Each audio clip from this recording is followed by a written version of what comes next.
Greetings, everyone. This is Rock and Roll Spot coming at you with another installment of Mutant Monday. So, as things are currently delayed in the comics world, we'll be starting a series of Mutant Monday installments looking at the Messiah Trilogy. Now, note yes, we're focusing on the Messiah Trilogy, and it'll be at least five, maybe even 6 videos. That being said, the Messiah Trilogy was 3 X-Men stories from the last, we'll say, about 15 years or so. Messiah Complex, Messiah War, and Second Coming. Now, we're not just going to dive right into those, however. We'll be looking at what led up to the event, how things in the X-Men books got from where they were to Messiah Complex. And that'll be the purpose of this week's Mutant Monday video and next week's Mutant Monday video. The prologue, 2-part prologue, basically. So, beginning with part 1, we'll be covering the events of New X-Men, as well as the Excalibur relaunch that started after New X-Men ended, the Avengers Disassembled Chaos story, and House of M. Now, those first 4 will actually just kind of going over specific things that apply directly to the overall to the Messiah trilogy. So yeah, start with New X-Men. So New X-Men basically began with Cassandra Nova sending Sentinels to Genosha and wiping out the mutant population there, leaving 16 million dead. It was noted, and this will be important later, sort of, that was around half of the mutant population on the planet. So, okay. Xavier outed himself as a mutant, made public that his school is actually the gifted youngsters. The school refers to as mutants, and that yes, it's a school for mutants, in part to help them learn how to use and control their powers, but also just to make sure they have an education. The amount of students in the student body went up substantially. Additional teachers got brought in, including a mutant by the name of Zorn. Zorn was always shown wearing a helmet that covered his entire head. It was explained that it was a containment helmet because his head was basically a star. Well, it was eventually revealed that Zorn was actually Magneto, who had survived the Genosian genocide, and he had used his position as a teacher at the school to, recruit a new brotherhood, which he then used to attack New York. During this battle in New York, he killed Jean Grey by setting off a planetary scale electromagnetic pulse in her brain, and he promptly then got his head cut off by Wolverine. There was also an epilogue arc, but that was more just kind of tie up loose ends of the new X-Men run, so as it was set in the future. So next up we've got Excalibur. So when Excalibur begins, Xavier is heading to the remains of Genosha with the decapitated body of Magneto, intending to bury his friend there. Wolverine is not on board with this at all. He thinks it's a terrible idea, and that Magneto doesn't deserve, to be treated this well in death by Xavier, regardless of how good of friends they once were. Of course, it turns out the casket that Xavier brought with him is actually full of weapons. And he knew all along that Magneto wasn't. And apparently Magneto isn't dead, and the guy that Wolverine killed wasn't Magneto. This has actually been kind of a sticking point for new X-Men writer Grant Morrison, who basically said, no, that was supposed to be Magneto. That was actually Magneto. What I wrote was the death of Magneto, not the death of a dude pretending to be Magneto. Again, off topic.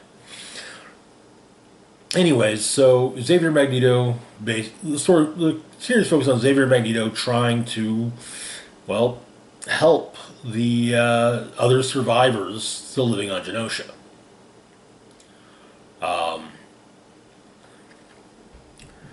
While this was going on, a day unlike any other occurred for the Avengers. The worst day in Avengers history, as they were suddenly attacked from various fronts. First first with the return of dead team member Jack of Hearts, who promptly exploded in the front of the Avengers mansion, seemingly killing Ant-Man. Then the Vision crashed a Quinjet into the remains of the still burning remains of the mansion, and promptly vomited up Ultron drones.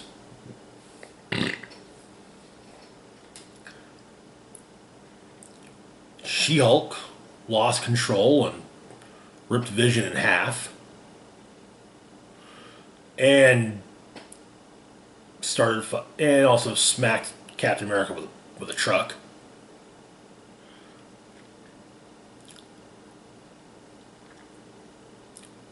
The Kree Armada showed up, and Hawkeye sacrificed himself to destroy one of the ships. And when all was said and done, it was revealed that none of the Kree Armada had never been there. And all of this was the work of Scarlet Witch, who had, as explained in the initial story, gone crazy. As explained in later retcons, was being mystically manipulated by outside forces, potentially including Victor Von Doom. And when all was said and done, and she had been at least somewhat defeated, Magneto showed up. Basically said, "Hey, give me my daughter. I'll take care of her. It's the least it's the least I can do for her. I'm not here to fight. I just want my daughter." And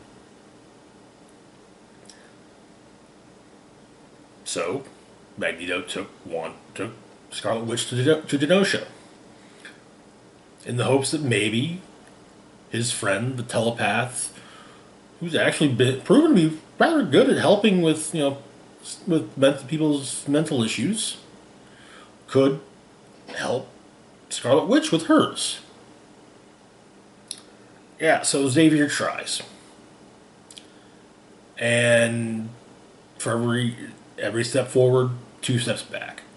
So then he figured, okay, well, this is more than just a mental health problem. This is a magic problem. So I'm going to call in an expert. Is that cool with you, Eric?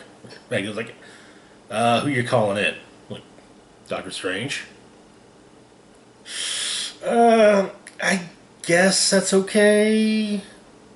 I don't like him, but okay, fine. So Doctor Strange then comes in to also help. And yeah, the two of them working together even can't get it right, can't do it right. So, which then leads us to House of M. Now, a quick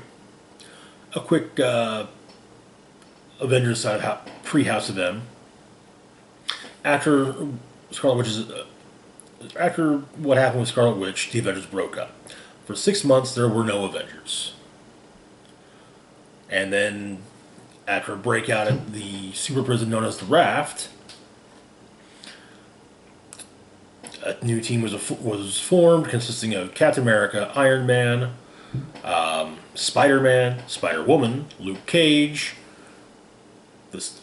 Wolverine, and eventually the Sentry. So, the Avengers basically call up the X-Men and say, hey, we need to talk with you guys at the Avengers Tower. It's about something that we think you should have some input on. Wolverine's like, these Avengers, they're cool. I'm one of them.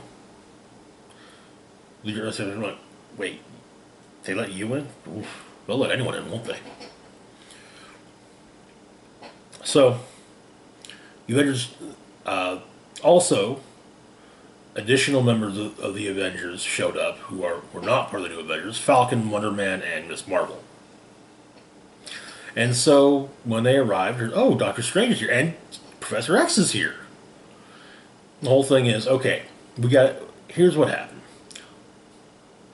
Scarlet Witch attacked the Avengers 6 months ago, killed 3 members. Magneto took her to Genosha. And Xavier's like, yeah, me and Doctor Strange have been trying to help her. It's not, our help is not going anywhere. We're not getting anywhere. Wolverine and Emma Frost both have the same solution, which is, okay, if she's a problem, kill her. Problem solved. The rest of the Avengers and the rest of the X-Men are like, no? Can we not? So they figure, okay, well, we'll go to Josh and try and figure this out. They arrive, things are weird, and then things look a little different. And as they enter a church, Xavier vanishes.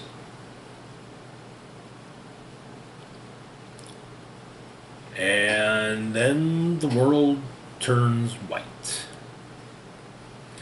What's revealed to have happened is that Scarlet Witch altered reality, making mutants the dominant species on Earth, with Magneto basically ruling the world from Genosha. Now, some other changes that are rather important. Wolverine is a high-ranking member of S.H.I.E.L.D. In fact, if I remember correctly, he's basically the deputy director. He leads his own strike team consisting of Mystique, Toad, Rogue, Nightcrawler, and Spider-Woman. And yeah, he's a very high-ranking member of S.H.I.E.L.D. He also remembers his entire past. That's an important thing to realize. Spider-Man is a pro wrestler, beloved and adored by everyone. It's presumed he's a mutant. Most of his enemies are also pro wrestlers, and his manager is none other than J. Jonah Jameson. Oh, and he's married to Gwen Stacy, and they have kids. Captain America was never frozen in ice, and so is an elderly man living in Brooklyn. And finally, we got Luke Cage leading the Human Resistance, which consists of a lot of the street-level Marvel heroes, such as Iron Fist, Moon Knight, Shang-Chi, and Hawkeye.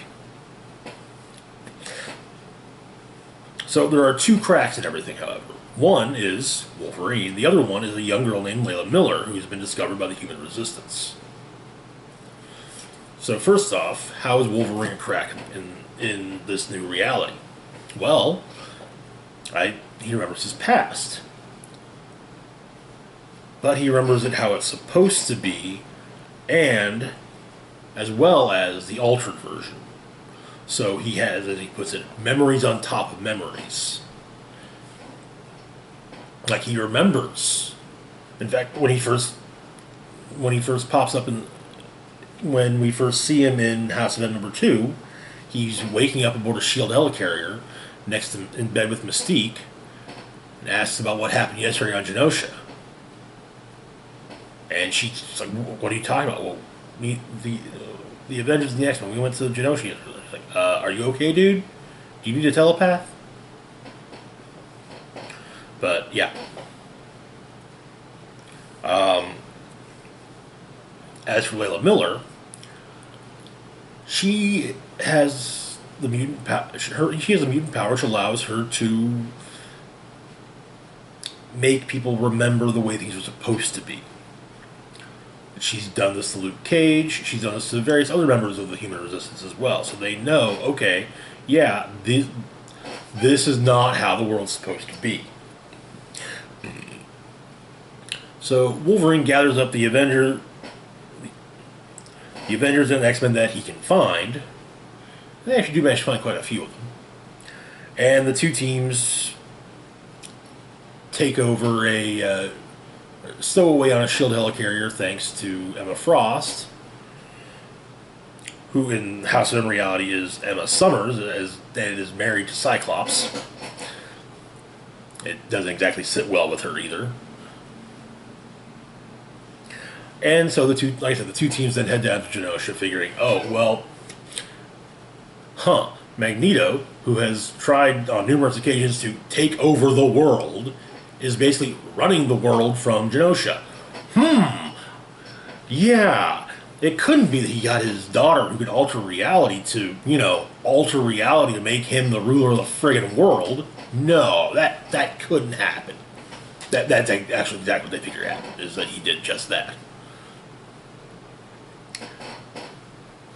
So, they go down to Genosha, they face off with Magneto and his various allies, which include Doctor Doom. Not to mention, the security at his palace, which includes various mutants, including Blob. However, during the battle, it's discovered that it wasn't Magneto's plan, but Quicksilver's. Quicksilver had been at the meeting of the X-Men and the Avengers, moving fast enough that no one could see him, and overheard Emma and Logan both suggest that the two teams should just go and kill Wanda. So he then ran down to Genosha, told Magneto, "Hey, the X-Men and the Avengers are coming, and they plan to kill Wanda." And Magneto kind of like, what would you have me do? She is a threat. Instead, Quicksilver has her alter reality to save her life. In the House of M, back in the present, Magneto is now enraged, and he turns on. Basically, everyone turns on Quicksilver, and in fact, Magneto kills Quicksilver. I mean, we're just like saying it straight up, brutally kills him with pieces of steel, just like smashed. And then Wanda, who had basically locked her powers away, comes out having unlocked her powers and brings her brother back and decides to once again alter reality, realizing that if there weren't mutants, if there had been mutants in the first place, Magneto would have been a proper father to Quicksilver and Scarlet Witch. And so she says, "No more mutants," and the world goes white. The aftermath of this being that reality seemingly back to normal. However, the mutant population has been largely depowered. Initial reports stating there were only 198. Later reports would reveal that that was initial reporting within the U.S. and not elsewhere. Also, Wolverine has retained his memories. Hawkeye seemingly returned. And Scarlet Witch has vanished. And Quicksilver, Magneto, and Polaris are all amongst the depowered mutants. And that is where we'll leave things.